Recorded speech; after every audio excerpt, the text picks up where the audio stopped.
Thank you, thank you, thank you.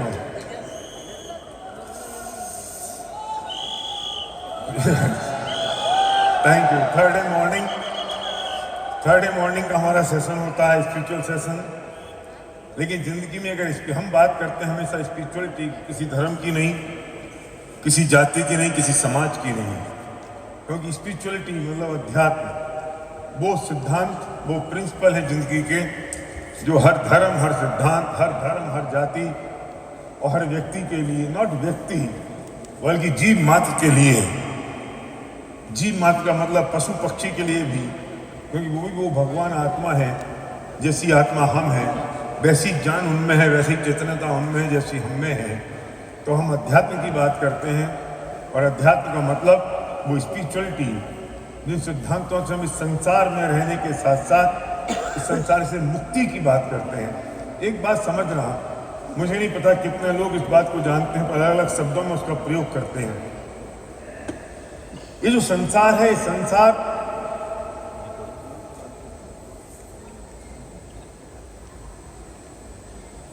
में जो आता है उसकी दो गति है, या तो वो संसार का संसार में रहे, या फिर वो संसार से मोक्ष में चला जाए। जो जिसे मोक्ष में जाने की बात करते हैं उसे कुछ लोग कहते हैं परमात्मा में लीन हो जाना। जब ये आत्मा परमात्मा में लीन हो जाती है उसका मतलब ही मोक्ष में जाना है। मोक्ष में जाने का मतलब है कि हम मोक्ष में चले गए, हम परमात्मा के पास चले गए, उसका मतलब ही मोक्ष में जाना है। श्री राम भी संसार में ही तो थे, लेकिन उन्होंने अपनी आत्मा की साधना आराधना की, कर्मों से मुक्ति प्राप्त की और वो मोक्ष में पधारे। और हर व्यक्ति, हर धर्म के में जो भी हम, जिन्हें हम अपनी देवता की और भगवान की संज्ञा देते हैं, मोर और लेस कहानियाँ अलग हो सकती हैं, उनकी स्टोरी और उनके जीवन की घटनाएं अलग हो सकती हैं, लेकिन बात तो ये है। तो क्या ये पॉसिबल है कि हम भी मोक्ष में जा सकते हैं? बिल्कुल, क्योंकि भगवान कोई जन्मते नहीं है, भगवान तो बनते हैं। और जो भगवान के जैसा कर्म करे, जो भगवान जिस रास्ते पे चले उस रास्ते पे चले, तो कोई भी व्यक्ति उनके जैसा बन सकता है। पर दुर्भाग्य तो ये है कि हमने उस गोल को भी गोल नहीं बनाया, हमने सोचा भी नहीं कि ऐसा हो सकता है। हम राम की पूजा तो करते हैं, पर राम के रास्ते पे चलने की बात नहीं करते। मैं अभी 10 लक्षण में प्रवचन करने के लिए बाहर जाता हूँ 10 दिन को, तो मैं इस बार औरंगाबाद था, और औरंगाबाद के लोगों ने कहा कि भैया यहाँ जेल है और जेल में आपको चलना है कैदियों को उपदेश देने के लिए।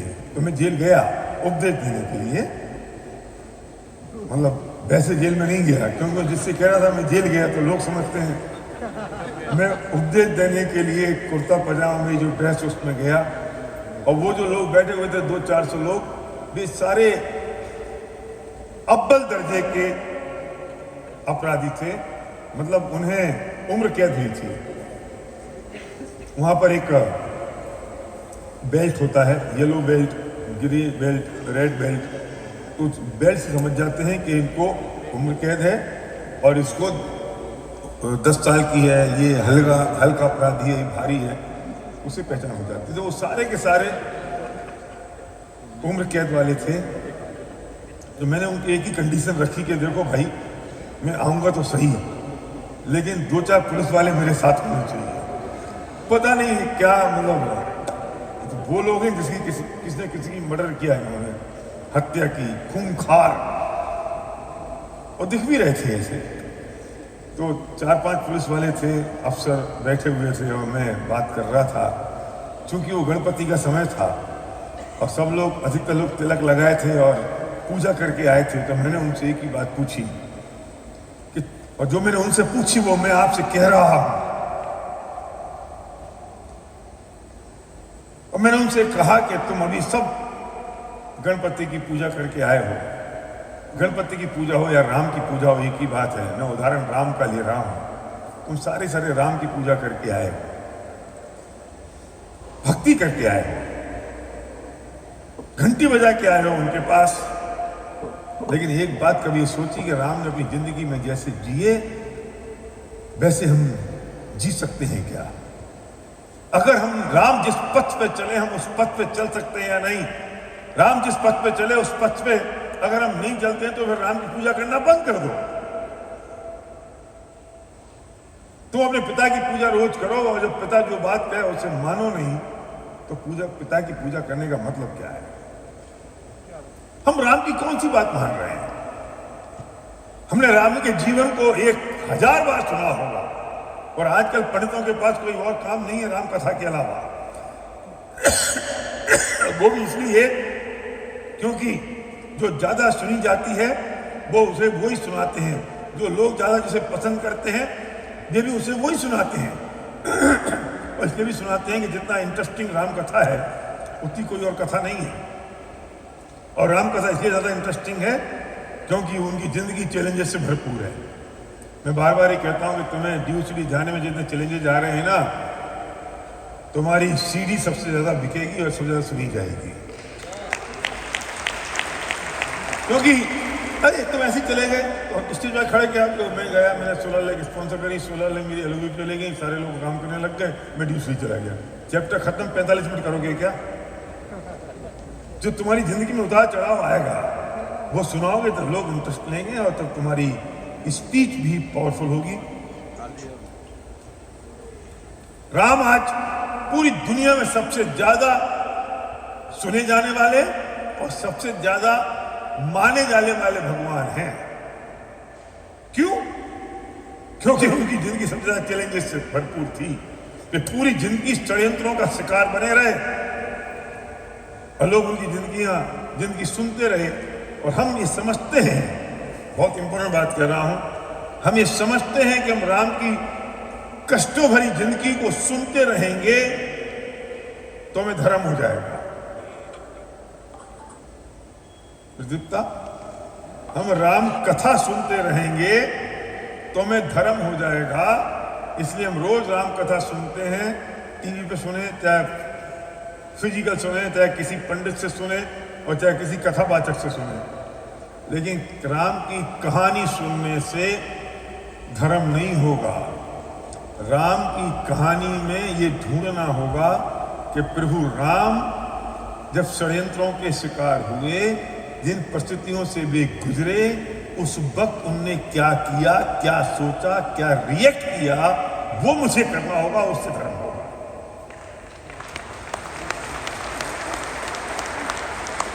हम वो नहीं सुनते, हम वो नहीं समझते, हम समझते हैं कि राम ने ऐसा किया, अरे वाह वाह वाह, राम सिया राम सिया राम। मैंने उन कैदियों से कहा कि तुमने सुना, कभी सोचा कि जब कैकई ने कह दिया राम से कि जाओ, दशरथ से कह दिया कि अब राम को वनवास करना है और ये राजगद्दी तो भरत को मिलनी चाहिए, और जब राजा दशरथ ने श्री राम से कहा कि तुम्हें ये राजगद्दी नहीं मिलेगी और तुम्हें वन की ओर जाना पड़ेगा, तब श्री राम ने क्या किया? सिर्फ इतना सा कहा ना, जो आ गया पिताजी। और अगर तुम्हारे पिताजी कह देते संदीप कि ये जो प्रॉपर्टी है ना, ये मैं, तुम 2 भाई हो तो तुम्हें नहीं मिलेगी, मैं सारी की सारी छोटे भाई को देके जा रहा हूं, तो तुम क्या करते? क्या करते केदार? मैं उन कैदियों से कहा कि तुम्हारे पिताजी अगर कह देते ना तो तुम पिताजी का गला पकड़ लेते, क्योंकि 1-2 को तो निपटा ही चुके हो तुम। पिताजी का गला पकड़ लेते तुम। अच्छा, मुझे बोलने में चिंता नहीं थी क्योंकि पुलिस वाले बैठे हुए थे, तो पिताजी का गला पकड़ लेते तुम। और जितने लोग यहां बैठे हैं, इतने सभ्य तो हैं कि गला नहीं पकड़ते, लेकिन तुम ये तो जरूर पूछते, क्यों? मुझे क्यों नहीं? ये क्या तरीका लगा रखा है? मैं क्यों जाऊं? किसी को भेज दो, भरत को भेज दो, मैं तो नहीं जाऊंगा। क्या क्या कहते हैं तो सोचो। ये मेरा अधिकार है, मैं कोर्ट में जाऊंगा। और फिर ये बोलते हुए पिताजी से, तो घर में जो राम का मंदिर बना ना, जय सिया राम जय सिया राम, कि राम प्रभु पिताजी को अकल दे दो कि मुझे भी आधा दे दे। अब राम कह रहे तो किससे मांग रहा है? जिसने सब कुछ छोड़ दिया तो उससे कह रहा है कि आधा दे दो। क्या हो गया है हमें? राजस्थान में एक जगह महावीर जी, वहां लोग बच्चे मांगने जाते हैं कि भगवान बच्चे नहीं हो रहे, बच्चे कर दो। तो महावीर कहते हैं मैंने शादी नहीं की, मुझे ये पता ही नहीं है कि बच्चे होते कैसे हैं, और तुम मुझसे मांगने आया कि बच्चे दे दो। राम कहते हैं कि मुझे पता ही नहीं है कि बंटवारा किसे कहते हैं, मुझे पता नहीं है कि पिता को जवाब कैसे दिया जाता है, मुझे पता नहीं है कि कैकेयी ने मुझे अगर निकाला तो मैंने कैकेयी के प्रति विद्वेष का भाव रखा, और तुम मुझसे कहते हो कि तुम्हारे शत्रु को मैं मार दूं। कौन किससे क्या कह रहा है? लोग राम के मंदिर में गए और बोले भगवान मेरी पत्नी खो गई, पत्नी ढूंढवा दो। तो राम बोले पागल हो गया है, मैं अपनी नहीं ढूंढ पाया, हनुमान के मंदिर में जा, मेरी पत्नी भी हनुमान ढूंढ के लाए थे और तू मेरे पास आ रहा है कि पत्नी ढूंढवा दो। सही जगह तो जाओ। तो राम ने भगत को रिजेक्ट कर दिया, ये कहते हुए थैंक यू वेरी मच,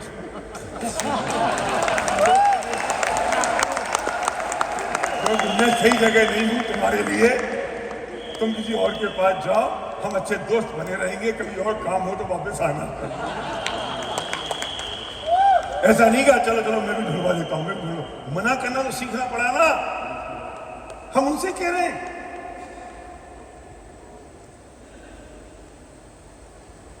लोग सीता मैया को याद करते हुए कहते हैं सीता मैया मेरी सास बहुत खराब है, मेरी सास को सद्बुद्धि दे दो। और सीता मैया कहती तू पागल है, मैंने 3 के साथ निभाया है, तू एक के साथ नहीं निभा सकती।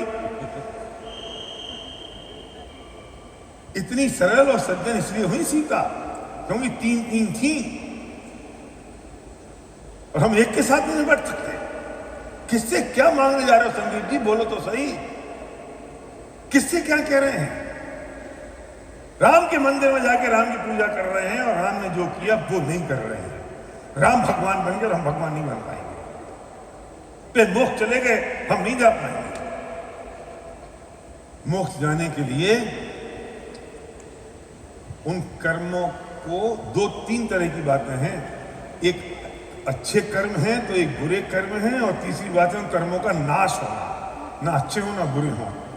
अच्छे कर्म होंगे तो स्वर्ग में जाओगे जयराम, बुरे कर्म होंगे तो नरक में जाओगे, और ना अच्छे हो ना बुरे हो तो भगवान बन जाओगे।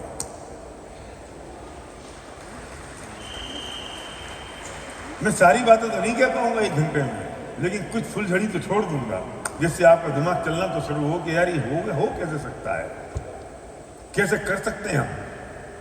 परिस्थितियां तो गुजरेंगी, परिस्थितियां तो गुजरेंगी, इंपॉर्टेंट बात यह है कि उन परिस्थितियों से हम कैसे गुजरेंगे। परिस्थितियां तो आएंगी और जाएंगी, परिस्थितियां तो आएंगी और जाएंगी, आएंगी और चली हुई जाएंगी, लेकिन जो परिस्थिति आई है उस परिस्थिति से हम कैसे गुजरेंगे, ये सबसे इंपॉर्टेंट बात है, और उस पर निर्भर करेगा कि हमारे कर्म बंधन कैसे होते हैं। ये भी हो सकता था कि राम पिता से झगड़ा करते, ये भी हो सकता था कि प्रभु राम भरत जी से झगड़ा कर सकते थे, ये भी हो सकता था कि कैकेयी को श्राप देते कि तुम्हारा बुरा हो जाए, लेकिन उन्होंने कैकेयी को श्राप नहीं दिया सागर, क्यों? माफ कर दिया। ऐसी कौन सी परिस्थिति होती है हम किसी को माफ कर देते हैं? मैं आपसे पूछता हूं, ऐसी कौन सी स्थिति होती है विशाल? सुनो, एक बहुत बढ़िया बात कह रहा हूं, जो संसार में जीतेगा वो मोक्ष मार्ग में हार जाएगा, और जो संसार में हार जाएगा वो मोक्ष मार्ग में जीत जाएगा। हमारी सारी दौड़ संसार को जीतने में लगी है, हम मोक्ष मार्ग को भूल गए, हम राम के पथ को भूल गए, हम महावीर के पथ को भूल गए, जो हमारे इष्ट देवता हैं जो मोक्ष में पधारे हैं उनके पथ को भूल गए, हम संसार की जीत में लग गए।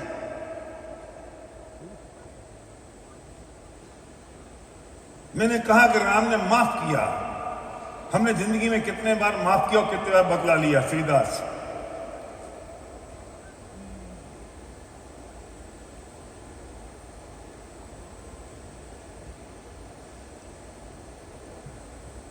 रावण को जीत गए राम। मैं भी मतलब छोटा मोटा कथावाचक नहीं हूं, पूरा कथावाचक हूं विजय माले का, इसलिए मैं कह रहा हूं श्री राम रावण को जीत गए।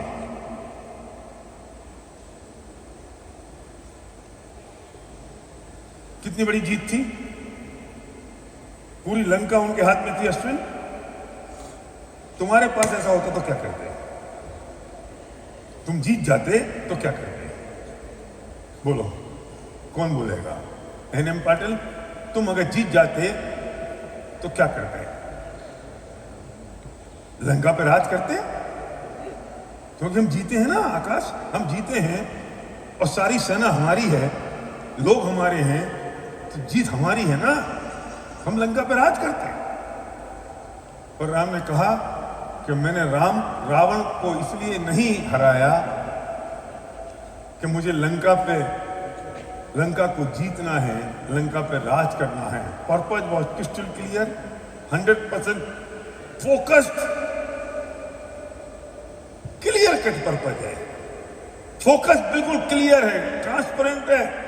मैंने राम से युद्ध किया जरूर, और इसलिए नहीं क्योंकि मुझे लंका पे विजय प्राप्त करनी है, मैंने इसलिए किया क्योंकि मेरी पत्नी सीता को वहां से छुड़ाना है।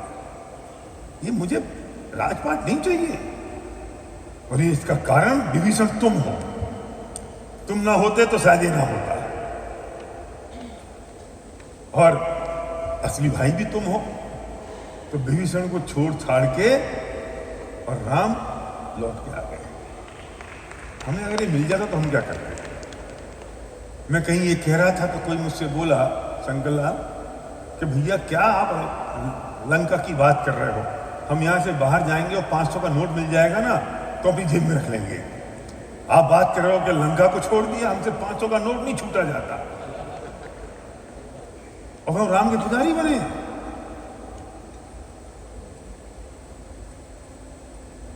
$500 का नोट उठाना भी लोभ है, और लंका पे राज करना भी लोभ है। दोनों में फर्क नहीं है।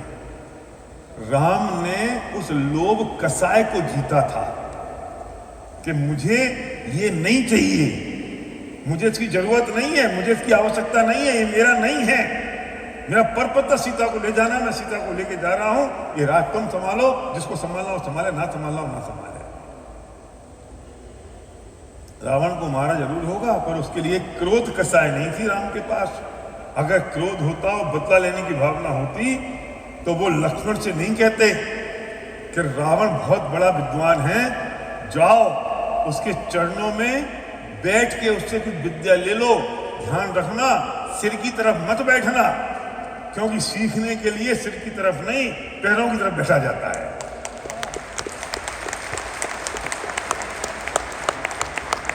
भगवान संदेश समझ में आ रही है बात? अगर राम को क्रोध होता रावण के प्रति, और रावण के प्रति उन्हें बदला लेने की भावना होती, तो ये बात कहते। और हमें क्या क्रोध है कि मेरी अपलाइन ने मेरे साथ ये कर दिया, डाउनलाइन ये कर दिया, तो हम क्रोध से भर जाते हैं, लाल हो जाते हैं, पीले हो जाते हैं। हम जैसा चाहते हैं वैसा अपलाइन ने नहीं किया तो नाराज हो जाते हैं। हम जैसा चाहते वैसा डाउनलाइन ने नहीं किया तो हम क्रोधित हो जाते हैं, और फिर हम राम की पूजा करने निकले। इसलिए राम भगवान है और संसार के हम संसार में रह जाएंगे। वो इसलिए भगवान नहीं है क्योंकि उन्होंने रावण को मारा।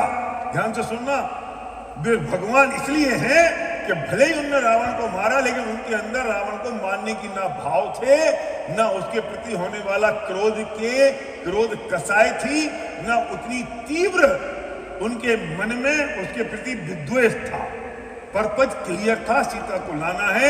उस प्रोसेस में राम की डेथ हो गई, युद्ध हार गया रावण, ये जीत गए, ये अलग बात है। समझ आ रही है सर? रावण की पर्पज रावण की हत्या। हमने क्या सोचा है, अच्छा राम इसलिए भगवान होगा क्योंकि रावण को मारा? नहीं, राम इसलिए भगवान नहीं हुए क्योंकि रावण को मारा। राम इसलिए भगवान हुए क्योंकि रावण को मारते वक्त भी उनके मन में उसके प्रति विद्वेष नहीं था और क्रोध कसाय नहीं थी। अंदर शांति का झरना बह रहा था, लेकिन सीता को लेके आना था, इसलिए राम हार गया, रावण हार गया, रावण की हत्या हो गई, रावण की मौत हो गई, राक्षसों का सर्वनाश हो गया। वो बाई प्रोडक्ट था, पर्पस वो नहीं था।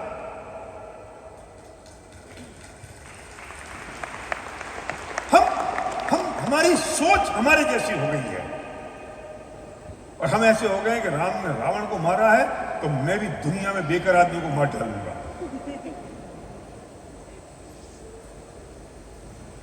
हम भी सर्वनाश कर देंगे। श्री कृष्ण ने सोचा था कि वो कौरवों का सर्वनाश हो जाए? नहीं सोचा था। वे अपने काम में लगे थे, बहुत समझाया था, बहुत बताया था, नहीं माने तो क्या करें, युद्ध हो गया। तो उस वक्त भी उनकी हत्या का भाव, उनको मारने का भाव, परिस्थितियां तो गुजरेंगी, इंपॉर्टेंट है कि उन परिस्थितियों से हम कैसे गुजरेंगे। परिस्थिति तो गुजरी के चीता चली गई, परिस्थिति तो गुजरी के कौरवों ने कह दिया कि हम तुम्हें एक गांव भी नहीं देंगे। परिस्थितियां तो आई, लेकिन उन महापुरुषों ने उन परिस्थितियों से कैसे गुजरे, ये सबसे इंपॉर्टेंट है। और इससे निर्णय होता है कि तुम्हारे कर्म बंद कैसे होंगे या कर्मों का नाश कैसे होगा। जैन दर्शन में एक महावीर भगवान हुए हैं, और उससे तीर्थंकर हुए हैं, उससे पहले भगवान हुए हैं पार्श्वनाथ। पार्श्वनाथ अपने ध्यान में बैठे हुए थे, ध्यान में मग्न थे, और उनके पूर्व भव का कोई बैरी कमठ आया और उसने पत्थरों की बरसात उनके ऊपर कर दी।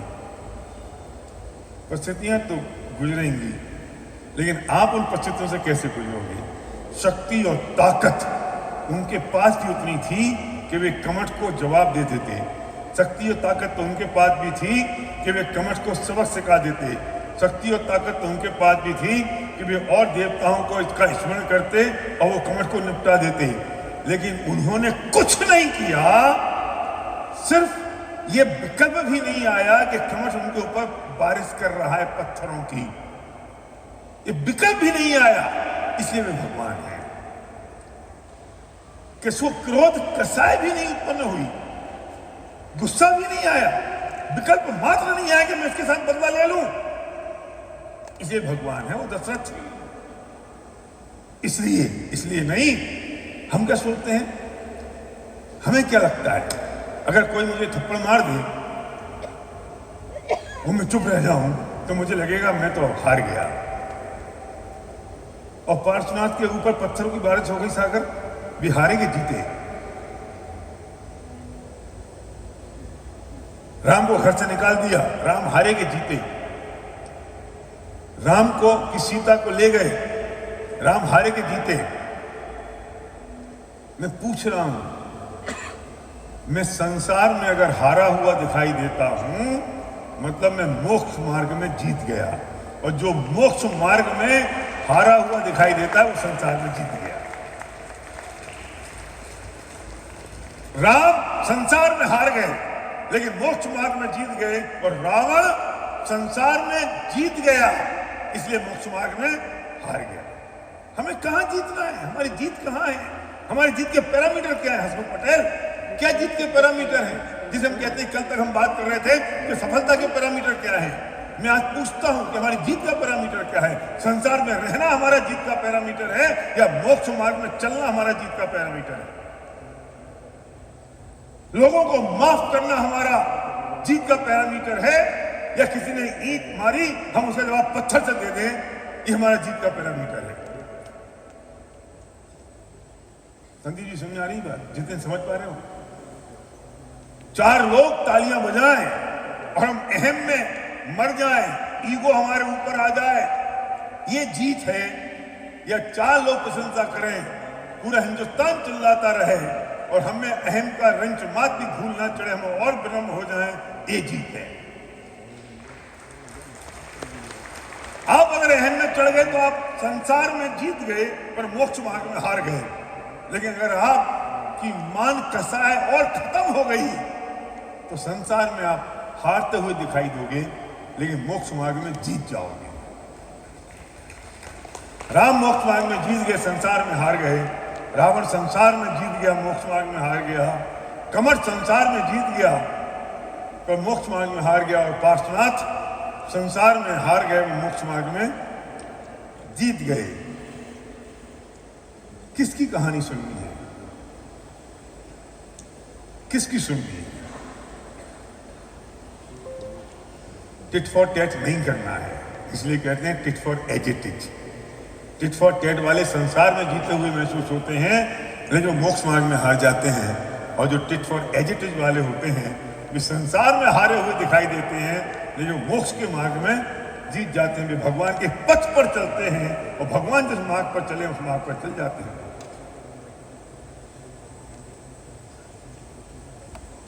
हाँ, ये क्षणिक जीत मतलब हमें संसार में जीती हुई दिखाई देती है। जिसकी हम पूजा कर रहे हैं उसके मार्ग पर नहीं चल पा रहे हैं ना, तो लोग कहते हैं नहीं नहीं नहीं, हम कोई भगवान छोड़े ही हैं। तुम भगवान नहीं हो, इसलिए तुमको समझा रहे हैं कि भगवान के रास्ते पे तो चलो। ये कहानियां क्यों सुनाई जाती है सिद्धार्थ? इसलिए कि हमें लर्निंग मिले। परिस्थितियां तो गुजरेंगी, लेकिन हम उन परिस्थितियों से कैसे गुजरेंगे ये इंपॉर्टेंट है। गांधी जी बैठे हुए थे, उनका असिस्टेंट प्यारेलाल आया कि बापू अंग्रेज आ रहे हैं और आपको जेल में ले जाएंगे। बापू ने पूछा कितने बजे? कि 3 बजे। कितनी देर है? कि आधा घंटा। तो बापू बोले जरा मैं झपकी ले लूं। क्या कहा? मैं जरा झपकी ले लूं। श्रीधर भगवान ना कहे कोई तुम्हें जेल में ले जाने के लिए आए और तुम्हें खबर आ जाए कि जेल में जाना है, और तुम कह सकते हो जरा मैं झपकी ले लूं। हाँ, बोले पापा से बात करो, वकील हैं। Look at the coolness. क्यों? क्या जो होना है वो तो होगा, हम क्या कर लेंगे। और सुनो, जब पुलिस वाले आए बात यही खत्म नहीं हो गई, उनको गाड़ी में बैठा दिया। तो गाड़ी में जैसे ही ले जाने लगे तो बोले जरा रुकना 1 मिनट। पुलिस वाले रुक गए। तो वो उनकी जो वो थी ना असिस्टेंट, 2 लड़कियां, एक को बुलाया इधर आओ, सुनो बिरला जी के यहां से 25 पैसे मंगा लेना, बकरी का दूध ले गए थे, वो उधार है उनको। अरे बापू तुम जेल जा रहे हो, तुम्हें 25 पैसे की पड़ रही है, क्योंकि बिरला जी के दूध गया था बकरी का। क्या चल रहा था उनके दिमाग में?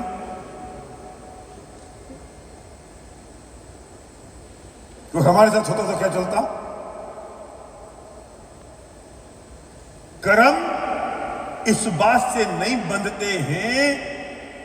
सुनो, हर बार मैं कई बार ये बात समझाइए, एक है कर्म का उदय और एक है कर्म का बंध। उदय वो है जो वर्तमान में तुम्हारे पास परिस्थिति आई है, और बंध है कि उस परिस्थिति से तुम कैसे गुजर रहे हो, उससे बनेगा नया कर्म। ये जो वर्तमान में जो कर्म आया है, उदय आया है, जो परिस्थिति बनी है, ये पूर्व में जो कर्म किए थे उनका आया है उदय। लेकिन इस जो उदय आ गया ना, अब इससे हम कैसे गुजर रहे हैं, इसे कैसे पास ऑन कर रहे हैं, इसे कैसे क्रॉस कर रहे हैं, इसमें कैसे रिएक्ट कर रहे हैं, इस पर निर्भर करेगा कि आगे के कर्म कैसे बनेंगे। जो पीछे पास्ट टेंस में कर्म बन गया उनको चेंज कर सकते हैं? नहीं। जो हो चुका उसको बदल सकते हैं? नहीं। वो जो हो चुके वो वर्तमान में उदय में आ रहे हैं, लेकिन ये जो परिस्थिति चल रही है, इस परिस्थिति से मैं कैसे पास ऑन होऊंगा, इसे मैं कैसे क्रॉस करूंगा, मैं इसे कैसे रिएक्ट करूंगा, मेरा रिएक्शन डिसाइड करेगा कि मेरे आगे के कर्म कैसे बनेंगे। तो इंपॉर्टेंट, हाँ, ढंग से बजा लो एक बार।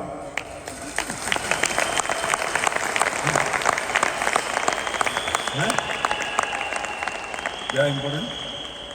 हाँ, यही मैं कहने जा रहा हूँ।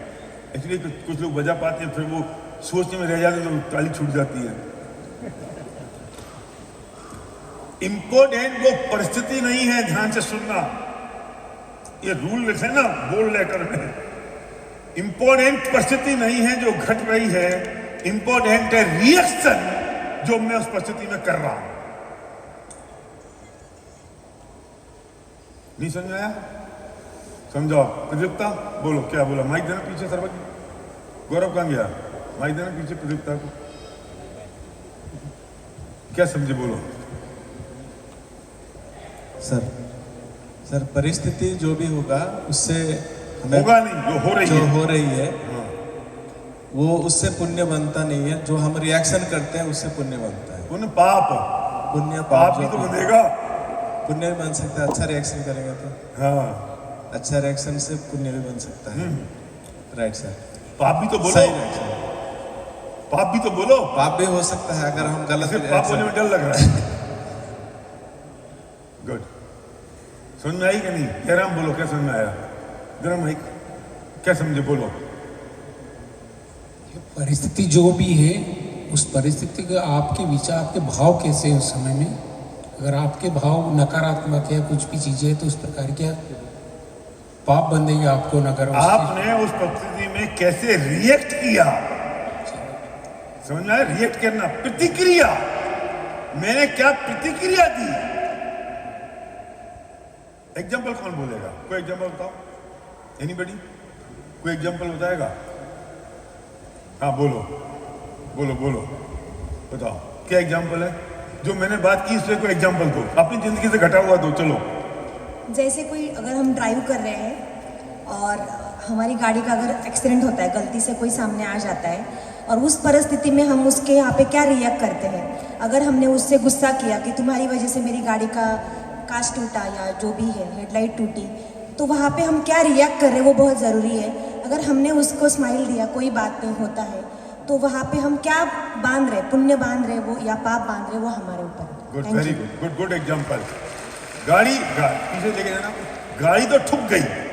अब मेरा जो रिएक्शन है, अगर मैंने क्रोध किया तो मुझे क्रोध कसाई हुई तो क्रोध के कर्म बंधे, क्रोध कर्म बंधा तो पाप बंधा।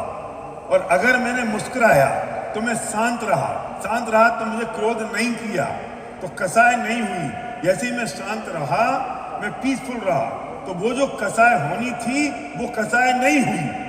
वो जो क्रोध के कारण जो परिणाम खराब होने थे वो नहीं हुए, तो पाप नहीं बंधा ना। तो गाड़ी ठुकने से कोई संबंध ही नहीं है, संबंध तो रिएक्शन से है। क्योंकि गाड़ी तो ठुक चुकी, और ठुकी क्यों? क्योंकि पूर्व मैंने ऐसा कोई पाप किया था, उसी कारण ठुकी। अब मैं क्या कर रहा हूं? तो मैं पाप के ऊपर पाप चढ़ा रहा हूं, या पाप को मैंने डायल्यूट करके पुण्य में कन्वर्ट कर दिया, या मैंने इसके आगे की बात कि मुझे फर्क ही नहीं पड़ा पार्श्वनाथ जैसा और राम जैसा, कि ठुक गई कि नहीं ठुक गई, हुआ कि नहीं हुआ, मैं साक्षी भाव में आ गया, मैं सिर्फ जानने वाला बन गया, तो मैं भगवान के पथ पे चल पड़ा। पुण्य और पाप तो संसार के कारण रहे ना, अच्छा या बुरा तो संसार का संसार में रहा ना, लेकिन मैं साक्षी भाव में ही आ गया। अच्छा ठुक गई, असर ही नहीं पड़ा, नहीं ठुकी, असर ही नहीं पड़ा, तो मैं उससे भी ऊपर पहुंच गया। जो तीसरी बात है, मैं भगवान के पथ पर पहुंच गया। ना पार्श्वनाथ को अच्छा लगा ना बुरा लगा, ना राम को अच्छा लगा ना बुरा लगा। जो परिस्थिति घटी उसे शांत भाव से भोगा और उसे वैसे ही स्वीकार किया जैसी थी, तो ये भगवान के पथ पे चल पड़े। तो इंपॉर्टेंट रिएक्शन है। मैं रिएक्शन बुरा कर रहा हूं तो पाप का कारण है, मैं अच्छा कर रहा हूं तो पुण्य का कारण है। और रिएक्शन ही ना करूं, न्यूट्रल हो जाऊं, तो साक्षी भाव है, वो भगवान का मार्ग है।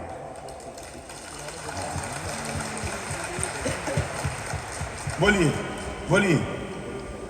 मैं प्लान के लिए हैदराबाद से बीदर जा रहा था। रास्ते में एक सडनली टिप्पर वाला यू टर्न ले लिया और मेरी गाड़ी का बहुत बड़ा एक्सीडेंट हो गया।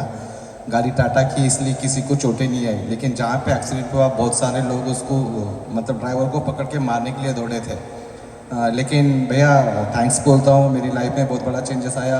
इन भावों का फल क्या होगा ये सीढ़ी सुन के।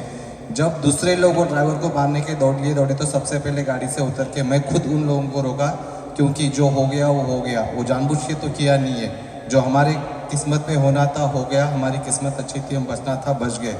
फिर इतना सुनने के बाद में वो खुद अपने मालिक को फ़ोन करके, भैया आपका जो भी खर्चा होगा इतना सारा तो नहीं दे सकता हूँ, बस मेरे से 10,000 की मदद हो सकती करके उस टाइम पे 10,000 रुपये दिया।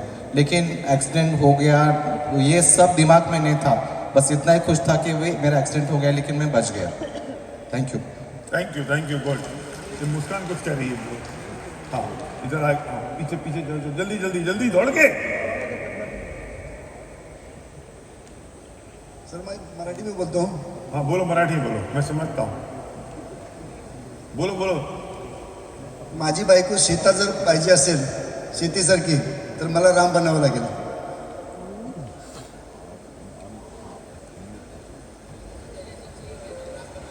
शाबाश, क्या बात कही है, क्या बात। इन्होंने कहा है अगर मुझे सीता जैसी वाइफ चाहिए तो राम बनना पड़ेगा।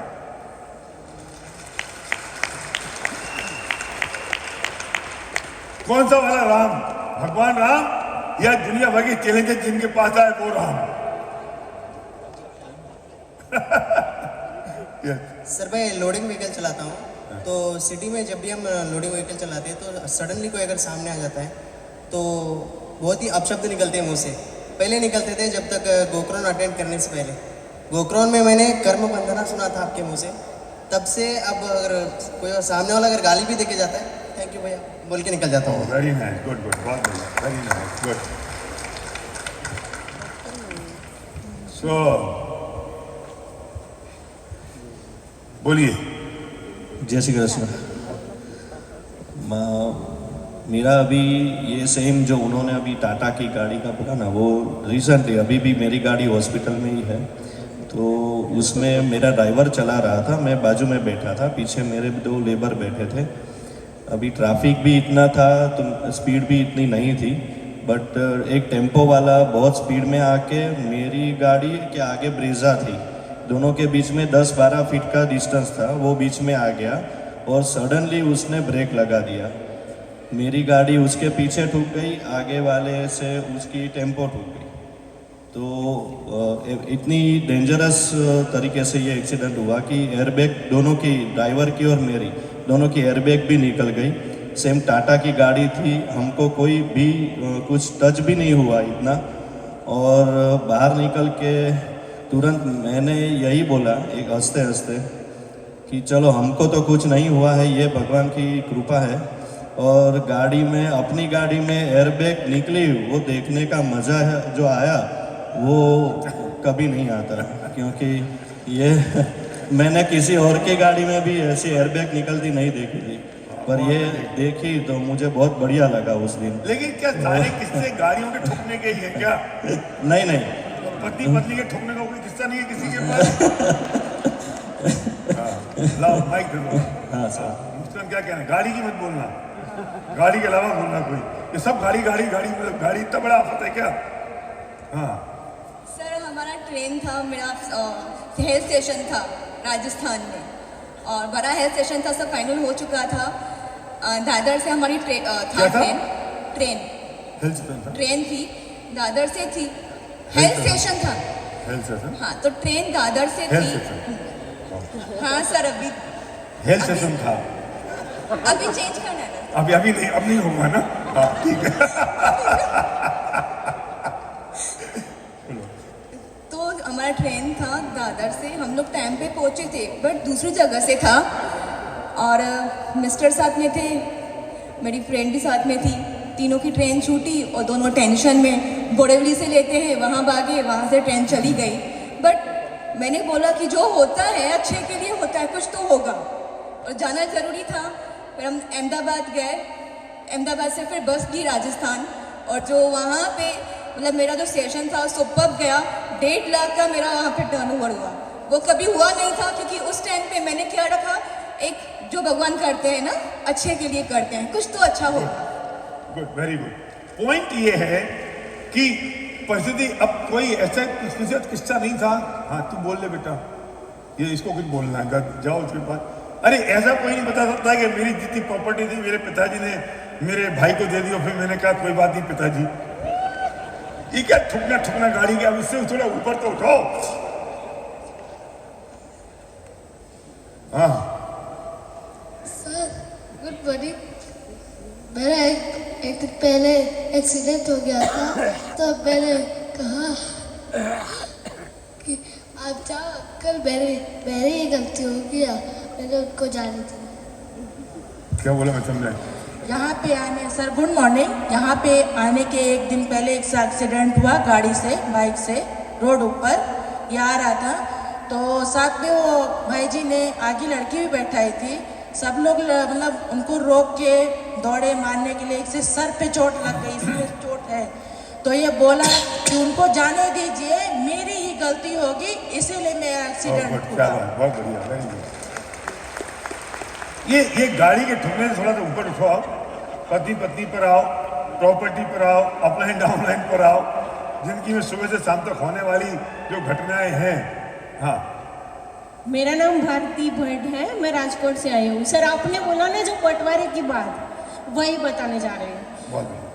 1 साल से पहले हमारे घर का बंटवारा हुआ, 2 भाई हैं तो मैं पहले से राजकोट में रहती हूँ, 2 साल ससुराल में रही, बाद में रही। जब भी सास ससुर बीमार होते थे तो मैं बोलती थी कि यहाँ आ जाओ, राजकोट बड़ा सिटी है, हमारा सिटी तो कोडीनार है, वहाँ पे हमारा वतन है।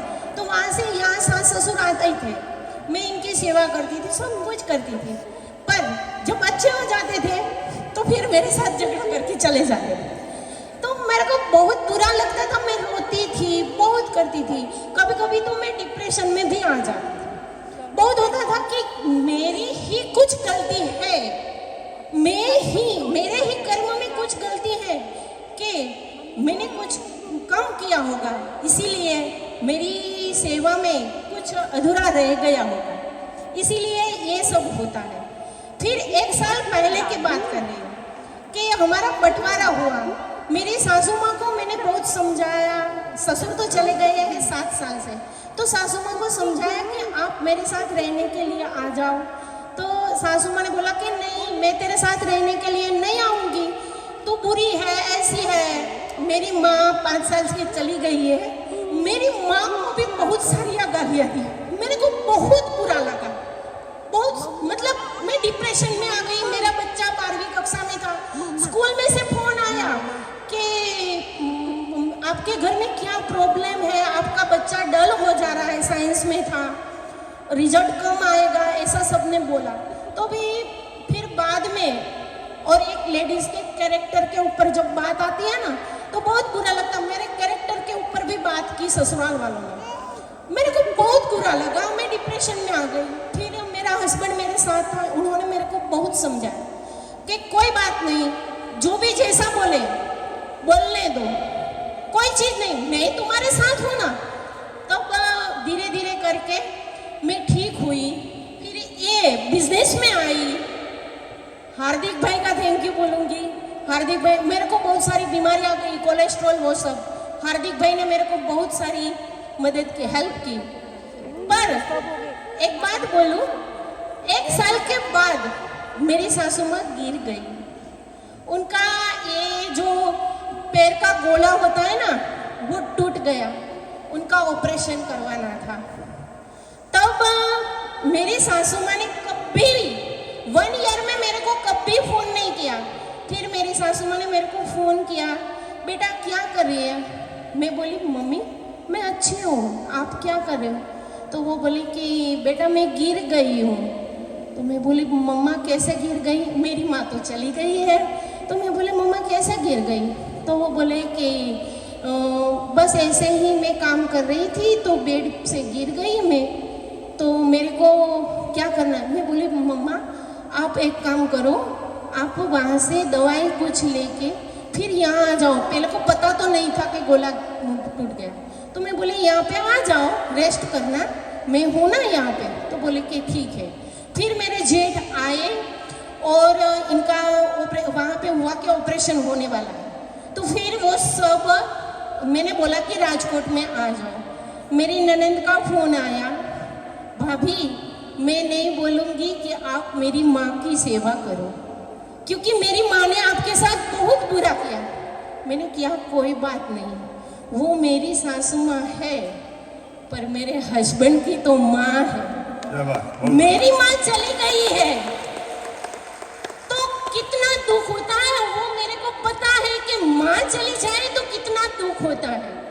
तो मैं जिनसे प्यार करती हूँ, मैं जिनसे लव करती हूँ, उनको ये दुख मैं क्यों दूँ?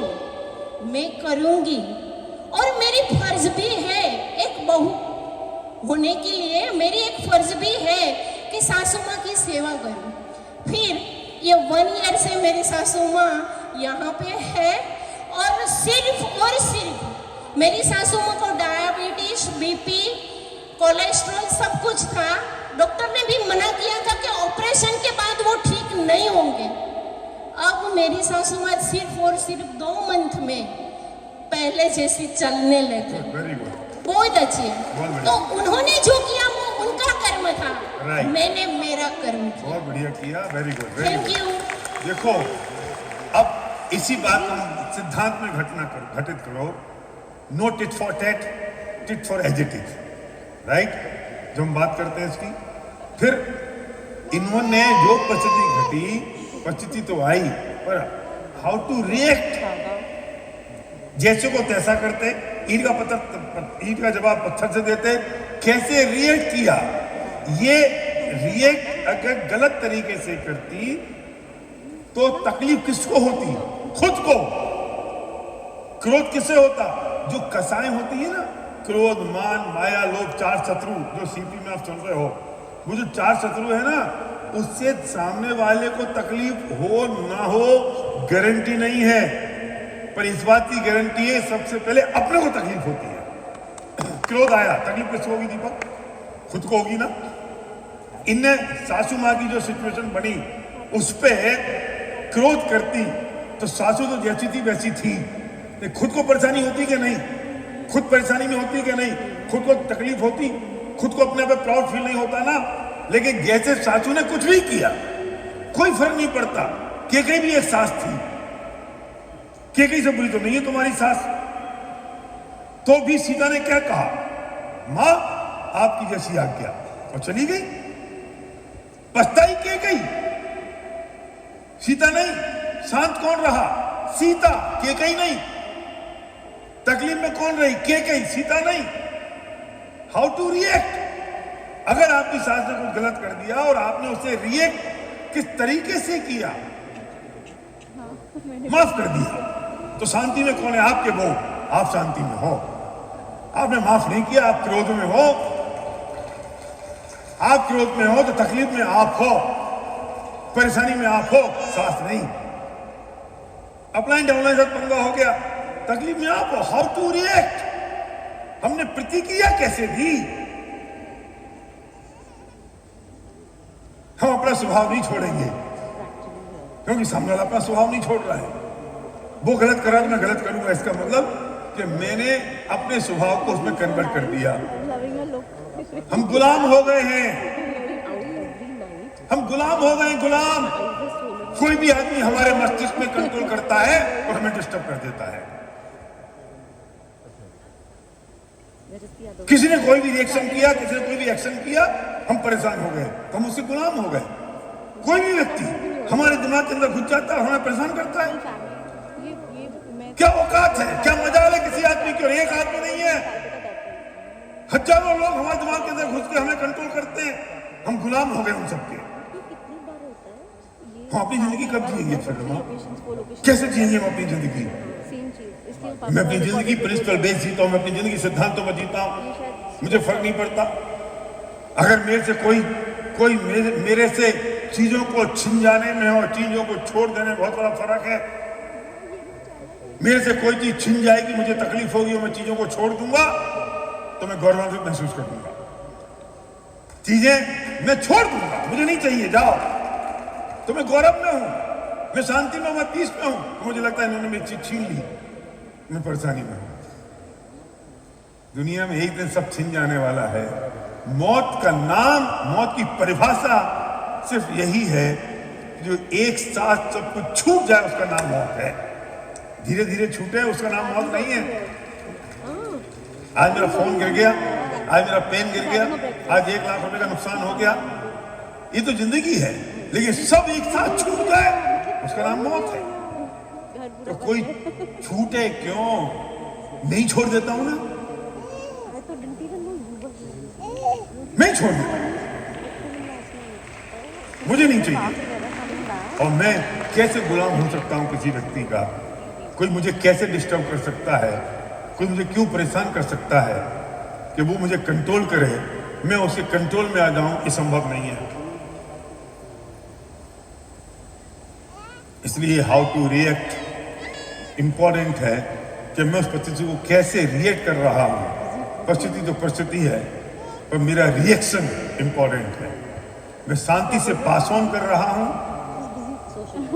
या मैंने उसमें कसाय का पुट डाल दिया, अपने चारों शत्रुओं का पुट डाल दिया और मेरा रिएक्शन बिगड़ गया। मैं जो एग्जांपल देता हूं कि एक रेस्टोरेंट में किटी पार्टी चल रही थी दोपहर में, और कुछ बिमला, शीला, शकुंतला, माया, ये सब वहाँ बैठी हुई थी और कॉफ़ी पी रही थी। दोपहर की जो किटी पार्टी होती है लेडीज की, उसका कहा आप रेस्टोरेंट में चले जाओ तो आपकी तो आफत है, क्योंकि वो जो उनकी जो वार्तालाप चलता है वो कोई किसी की सुनता नहीं है, सब अपने अपनी बोलते रहते हैं। तो इतने में कॉकरोच आया और वो बिमला के यहाँ बैठ गया। बिमला को पता भी नहीं है, तो शीला उसको देखे, बिमला अब उसको ही बोल, ये कितनी भी महारानियां बन जाए, झांसी की रानियां बन जाए, महिलाएं कॉकरोच और छिपकली से इतनी डरती हैं जैसे कोई अमेरिका से पूरी दुनिया डरती है। कॉकरोच डरती, तुम भी कॉकरोच आ जाए फिर ऐसी हालत हो जाती है। छिपकली दिख जाए तो कूद जाए चौथी मंजिल से। हमारे घर में भी 2-3 महिलाएं हैं तो हमें पता है, छिपकली आ जाए तो मतलब फिर तो गई खत्म। मतलब हम समझते, पहले तो हम डरते थे, अरे क्या हो गया, पता है, देखो अब समझ आ गया छिपकली होगी भाई। तो वो कॉकरोच आ गए, यहाँ बिमला के बैठ गया। अब वो शीला कह रही तो बोल क्या, अब बैठा बिमला के है और परेशान शीला हो रही है, और शीला हाथ भी नहीं लगा रही यहाँ पर, उसको लग रहा है जैसे उसको छू जाएगी वो। तो बिमला ने देखा, जैसे ही वो चिल्लाई बेचारा कॉकरोच घबरा गया। जैसे ही घबराया तो माया के सिर पर बैठ गया, तो माया तो वहां से भागा बेचारा, तो शकुंतला के पैर पे आ गया और शकुंतला तो खड़ी हो गई, और जैसे खड़ी हुई तो वो पूरी की पूरी टेबल गिर गई। टेबल गिरी तो वो जो टेबल पोस्ट था वो साथ में गिरा तो जो कॉफी रखी थी वो बगल वाली टेबल पे चली गई, जहाँ रमेश बैठा हुआ था। वो रमेश चिल्लाया, इनकी तो छोड़ो, बेचारे कॉकरोच की क्या हालत हो रही होगी। कॉकरोच क्या करे गरीब, और बेचारा उड़ता उड़ाता घबराता वो जाके एक बेटा खड़ा हुआ था काउंटर पे, उसके पॉकेट में जाके बैठ गया। बेटा ने धीरे से बगल में जो टेबल थी वहां से एक नेपकिन उठाई, उस नेपकिन को ऐसे उसके ऊपर रखा जिससे वो मर भी ना जाए और पकड़ में भी आ जाए। उसको पकड़ा हल्के हाथ से और बाहर जाके छोड़ दिया। कॉकरोच वही था, हाउ टू रिएक्ट।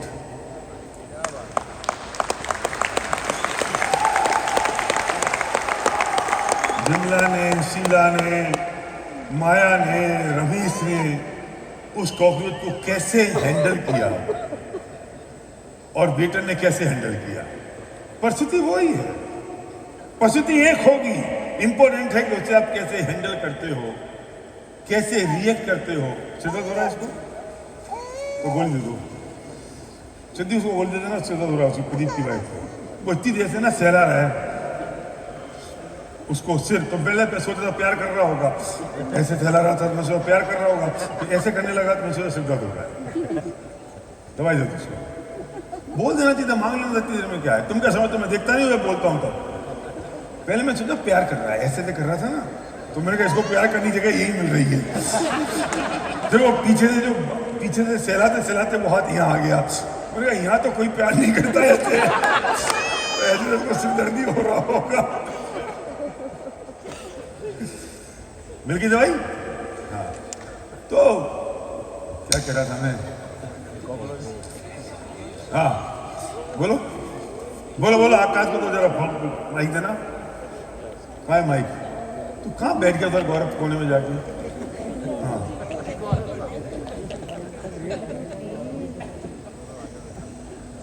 भैया जो आपने टॉपिक लिया ना बहुत ही शानदार टॉपिक है। इस पे मिलिट्री सर्विसेज में जब किसी को सेलेक्ट करते हैं ना, सिचुएशन रिएक्शन एबिलिटी एक एग्जाम होता है इसका। Okay. Situation reaction ability. Okay. अगर उस आदमी के अंदर वो एबिलिटी नेगेटिव टाइप जाती है तो उसको वो रिजेक्ट कर देते हैं वहाँ पे। अच्छा। और अगर उसके अंदर वो पॉजिटिव है तो उसको सेलेक्ट करते हैं वहाँ पे। ओके। अच्छा, जो आपने बताया अभी, तो मैं मेरे लाइफ के 2 इंसिडेंट शेयर करता हूँ। पिताजी और मम्मी चले जाने के बाद में मेरे 3 भाई बहन को मेरे साथ लेके आया था मैं, राइट। उनका सब कुछ किया, पढ़ाई लिखाई कराई, एक को इंजीनियर बनाया, एक को मैनेजर बनाया, एक को ब्यूटिशियन बनाया, शादी वादी कर दी। और बाद में हमें कहीं से गांव से खबर आई, ऐसे उड़ते उड़ते सब अलग अलग सेट हो गए, एक बॉम्बे में, एक सहारनपुर में, एक देहरादून में, कि वो तो हमें अपने पर्पस के लिए ले गए थे। उनको MBA करना था, तो घर पे कोई रहे चोरी ना हो जाए, तो हमें ले गए गाँव से। पूनम को तो बहुत दुख हुआ, बट हमने कहा कि चलो शायद इसमें हमारी गलती होगी कि ऐसा मैसेज गया, क्योंकि मीटिंग में मैं और पूनम जाते थे तो डेफिनेटली वो घर पे रहेंगे, उनको पढ़ाई भी करनी होती थी। उसके बाद 2010 में तो बड़े वाले भाई का फ़ोन आया कि प्रॉपर्टी अलग कर लो। तो उन्होंने क्या, खेत जो थे ना खेती वाले, वो तो कर दिए अलग, पर जो गांव के प्लॉट थे वो सारे बोले ये मेरे हैं, आप लोगों ने तो वहाँ बना लिया मकान, वैसा है। और बोले कि इस दौरान 2000 से लेकर 2010 तक मैंने जो कर्जे लिए वो घर के लिए लिए, तो वो सारे उसमें तुम्हें भी शेयर लेना पड़ेगा। जबकि उसमें हमने 1 रुपया भी नहीं लिया था। हाँ। तो हमने तो कहा जो आ गया भ्रष्टाचारी, वो हमने ऐसा मतलब मूक वर्ड में बोला। हाँ। तो वो हमने 12 लाख का कर्जा हमने ले लिया, जबकि उन्होंने लिया था वो सब। कभी 2 लाख कभी 3 लाख करके बैंकों से 10-12 लाख का कर्जा लिया था, वो सारा फिर मैंने ले लिया और हमें धीरे धीरे करके वो चुका भी दिया, राइट। 10 साल के बाद उनको अपने आप 2024 में अपने आप उनको पता नहीं कैसे वो सद्बुद्धि आई या गाँव के लोगों ने टोंच मारा, जो भी हुआ रहेगा, फिर फ़ोन किया कि एक बार आ जाओ गाँव में और अपने गाँव के प्लॉट का हिस्सा भी तुम ले लो करके आके। तो हमने जैसा था वैसा स्वीकार किया। छोटे भाई बहनों ने बोल दिया, इनको अपनी जरूरत थी इसलिए में ले गए थे, जबकि हम उनको लाए थे कि माँ बाप नहीं है तो हम इनको पाल पोस के बड़ा करके इनको पढ़ाई लिखाई करा देंगे। तो ये 2 हमारे साथ हुए। बहुत बढ़िया, बहुत बढ़िया। इम्पोर्टेंट आकाश की पूरी बात में ये है कि जो भी घटना घटी, आकाश ने कैसे रिएक्ट किया, सिद्धांत नंबर 1। सिद्धांत number 2, accept as it is. Number 3 के पूरी सिचुएशन में टिट फॉर टैट नहीं किया। No tit for tat, accept as it is and how to react. मेरे पिताजी बहुत बढ़िया, good Akash, proud of you. हमारे पिताजी एक बात कहते थे, किसी भी कीमत पे शांति खरीदना, किसी भी कीमत पे शांति खरीदना। क्या फर्क पड़ता, 2-4 लाख 5 लाख 10 लाख इधर के उधर, क्या फर्क पड़ जाएगा। और दूसरी बात ये कि सिचुएशन को ढंग से हैंडल करना कि वो बड़े नहीं, खत्म हो जाए। हमने कैसे रिएक्ट किया, हमने माफ किया या हम उसके पाले में कूद के हमने वैसे ही कसाई के प्रणाम कर दी जैसे उसने किए। कॉकरोच वही था देवेंद्र, समझ आ रही है बात, कॉकरोच वही था। बिमला ने, शीला ने, माया ने कैसे हैंडल किया, और उसी कॉकरोच को, उसी सिचुएशन को वेटर ने कैसे हैंडल किया। How to handle, how to react, this is important point. तो रिएक्शन से कर्म बंधन होते हैं, प्रतिक्रिया से कर्म बंधन होते हैं, परिस्थिति से नहीं। परिस्थिति तो वही है, पर उससे होने वाली जो प्रतिक्रिया है उससे कर्म बंधन होंगे।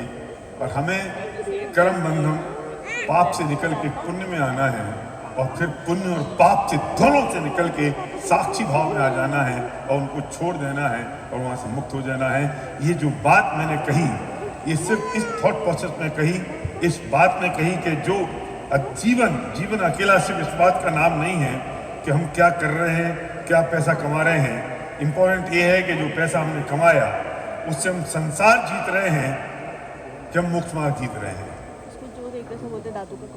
लिफ्ट में कैमरा लगा होता है ना, तुम कैसे सतर्क होकर खड़े होते हैं।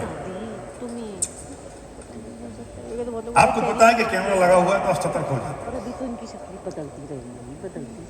लेकिन जिंदगी में वहां लिखा है आप कैमरे की नजर में हैं, तुम सतर्क हो जाते हैं कल्पेश भाई। लेकिन पूरे जीवन में कर्म रूपी कैमरे लगे रखे हैं और वे 24 घंटे हमें देख रहे हैं। हमें इस बात की सतर्कता नहीं होती कि हमारी कर्म नहीं बन रहा है। वो कैमरे देख रहे हैं, हम सतर्क हो जाते हैं, लेकिन कर्म भी तो हमें 24 घंटे देख रहे हैं, वे हमारे भावों को भी देख रहे हैं ना, लेकिन हम उसे नहीं देखते और हम संसार की जीत को अपनी जीत मानने लगते हैं। एक बात समझ लेना, खेल के बाद राजा और प्यादे दोनों एक ही डब्बे में जाते हैं। शतरंज के खेल के बाद राजा और प्यादे एक ही डब्बे में जाते हैं। कितनी सी जिंदगी है, हम सब एक डब्बे में जाने वाले हैं और उसी जिंदगी में हम ना जाने कैसे भाव कर लेते हैं जो अगले भव तक जाते हैं और हमें परेशान करते हैं। हम इस बात को समझते नहीं हैं। हम भगवान से मांगते हैं, इसका मतलब हम भगवान को ये बता रहे हैं कि उन्हें हमारे लिए क्या करना चाहिए। हम भगवान से मांगते हैं, इसका मतलब हम भगवान को ये बता रहे हैं, हम इंस्ट्रक्शन दे रहे हैं कि उन्हें हमारे लिए क्या करना चाहिए। ये समझो, वे सब जानते हैं, वे सर्वज्ञानी हैं, वे सर्वज्ञ हैं। हमें उन्हें बताने की क्या जरूरत है? हमें उन्हें क्या बताने की जरूरत है कि हमें क्या चाहिए क्या नहीं चाहिए? और हम मांगने के नाम पर उन्हें इंस्ट्रक्शन देते हैं कि तुम्हें भगवान मेरे लिए काम करना चाहिए। इन बातों से हमें बचना पड़ेगा और संसार मार्ग से हटकर मोक्ष मार्ग पर जुटना पड़ेगा और हर समस्या में आनंद लेने की जरूरत है। How to react. मैंने पढ़ा था कि एयरपोर्ट पे एक आदमी बैठा हुआ था काउंटर पर गुलाब, और कोई व्यक्ति आया, उसने कहा कि मुझे पहले अंदर जाने दो। मुझे सर क्यों लगी है, आप क्यों में आइए प्लीज। तो वो बोला, आप मुझे जानते नहीं हो मैं कौन हूँ, आप मुझे जानते नहीं मैं कौन हूँ। उसने तुरंत माइक लिया अनाउंसमेंट वाला और बोला, एक भाई साहब मेरे काउंटर पे खड़े हैं, कोई इन्हें आके बता दे ये कौन है, क्योंकि ये जानते नहीं है कि ये कौन है।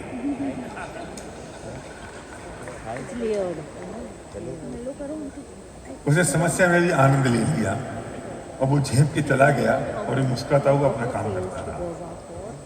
इम्पोर्टेंट ये है कि हम किस ढंग से काम करते हैं, हम कौन है। एक पीपीटी में कुछ 4 लाइनें मैंने लिखी हैं। एक पीपीटी सामने देखिए कि मैं कौन हूँ और मुझे कैसे रिएक्ट करने की आवश्यकता है कि मैं एक महान लीडर हूँ, मैं एक महान लीडर हूँ और तो मेरा व्यवहार सामान्य लोगों से भिन्न होना चाहिए। मैं एक महान लीडर हूँ तो मेरा व्यवहार सामान्य लोगों से भिन्न होना चाहिए। प्रतिकूलता के मौके तो आएंगे ही, ये संसार है ना, तो प्रतिकूलता के मौके तो आएंगे ही। ऐसे मौकों पर विचलित होकर सामान्य लोगों की तरह प्रवृत्ति मत करो।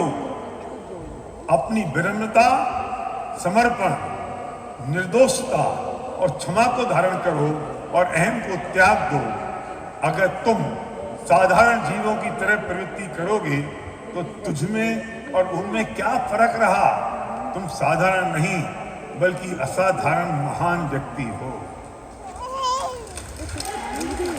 जब अपने जीवन में निर्दोषता, विनम्रता धारण करते हैं, जब हम अपने जीवन में हम समर्पण और क्षमा धारण करते हैं, अहम को त्याग देते हैं, तो हम सामान्य व्यक्ति नहीं होते हैं, हम महान व्यक्ति होते हैं। हम परमात्मा के पथ पर चलने वाले व्यक्ति होते हैं, हम उस मार्ग पर चलने वाले व्यक्ति होते हैं, हम मोक्ष मार्ग पर चलने वाले व्यक्ति होते हैं। पर जो संसार मार्ग पर चलने वाले होते हैं, जो संसार में रहने वाले व्यक्ति होते हैं, वे इससे विपरीत करते हैं। तो मुझे संसार मार्ग में नहीं, मुझे मोक्ष मार्ग में रहना है। तो मैं महान लीडर हूँ, मेरा व्यवहार सामान्य लोगों से भिन्न होना चाहिए। प्रतिकूलता के मौके तो आएंगे ही, ऐसे मौकों पर विचलित होकर सामान्य लोगों की तरह प्रवृत्ति मत करो। अपनी विनम्रता, समर्पण, निर्दोषता, क्षमा को धारण करो और अहम को त्याग दो। तुम साधारण जीवों की तरह प्रवृत्ति करोगे तो उनमें और तुममें क्या फर्क रहा। तुम साधारण नहीं बल्कि असाधारण महान व्यक्ति। मुझे आज के बाद आपसे ये नहीं सुनना, सब ऐसे ही करते हैं, मैं इसलिए कर रहा हूँ, सब ऐसे ही करते इसलिए मैं कर रहा हूँ। सब सामान्य है, तुम असामान्य, सब कॉमन मैन है, तुम ग्रेट मैन हो। सब लोग संसार मार्ग पर चलने वाले हैं, तुम मोक्ष मार्ग पर चलने वाले हो। सब लोग भगवान के विपरीत जाने वाले लोग हैं, तुम भगवान के, परमात्मा के पथ पर चलने वाले हो। इसलिए ये मत सोचना कि सब ऐसे ही करते हैं तो मुझे करना है। और सब तो इसलिए करेंगे क्योंकि संसार में ज्यादा लोगों को रहना है। बहुमत तो उनका है, बहुतायत तो सामान्य लोगों का है। खराब तो ज्यादा लोग हैं, महान लोग तो चंद होते हैं, कुछ होते हैं महान लोग। महान लीडर तो बहुत कम होंगे। तो तुम्हें लगेगा कि सब लोग तो ऐसे ही करते हैं, तो सब जो करते हैं वे कौन में है? इस दिनी टीम के जाबाज कुछ अलग है। वे संसार में तो सफल होंगे ही होंगे, वे मोक्ष मार्ग में भी सफल होंगे। ये मेरा दावा है और विश्वास है।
सुख आते हैं